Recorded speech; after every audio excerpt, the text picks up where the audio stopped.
Sir Arthur cotton రాజమండ్రిలో ఒక barrage కడుతున్నప్పుడు, ఒక బ్రిడ్జ్ కడుతున్నప్పుడు చాలా మంది వ్యక్తులు భారతదేశంలో చాలా నలుమూలల నుంచి అనేక మంది అక్కడికి పని చేయడానికి వచ్చారు. ఇప్పుడు చాలా మంది ఆ ప్రాంతాల్లో సెటిల్ అయిపోయిన వాళ్ళు కూడా ఉన్నారు. ఎందుకంటే ఒక బ్రిడ్జ్, ఒక బ్యారేజ్ నిర్మించడం అంటే చిన్న విషయం కాదు.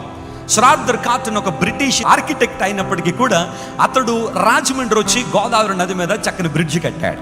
ఆ టైంలో చాలా ప్రాంతాల నుండి అనేక మంది ఆ ప్రాంతానికి వచ్చి చక్కగా పని చేయడం ప్రారంభించారు.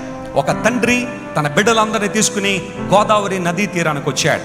అతడు స్వతహాగా పాటలు పాడేవాడు, చాలా గంభీరమైన స్వరం ఉండేది. పని చేస్తున్నప్పుడు ప్రజలందరూ అలసిపోతూ ఉంటే వాళ్ళని పురికొల్పడానికి, ప్రోత్సాహపరచడానికి ఇతడు కూడా పని చేస్తూ పాటలు పాడుతుండేవాడు. అతనికి పుట్టిన పిల్లలు కూడా మెల్లగా ఎదుగుతూ వారు కూడా ఆ పాటలు నేర్చుకుని గంభీరమైన స్వరంతో చక్కని పాటలు పాడుతుండేవారు. అందులో ఆయన కుమారుని పేరు గొల్లపల్లి నతానియేల్ అని పిలుస్తారు అతన్ని.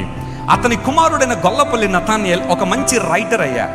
చాలా పాటలు అప్పటికప్పుడే కట్టి పాడుతుండేవాడు. కానీ ఒక 14 పాటలు మాత్రం ఆంధ్ర క్రైస్తవ కీర్తనలో పొందుపరచబడ్డాయి. గొల్లపల్లి నతానియేల్ గారు రాసిన పాట.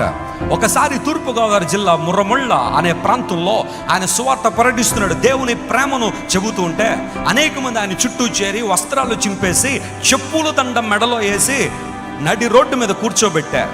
ఎరా, నువ్వు మాకు యేసుప్రభు గురించి చెప్తావా? మా మతం, మా ధర్మం ఏం కావాలి?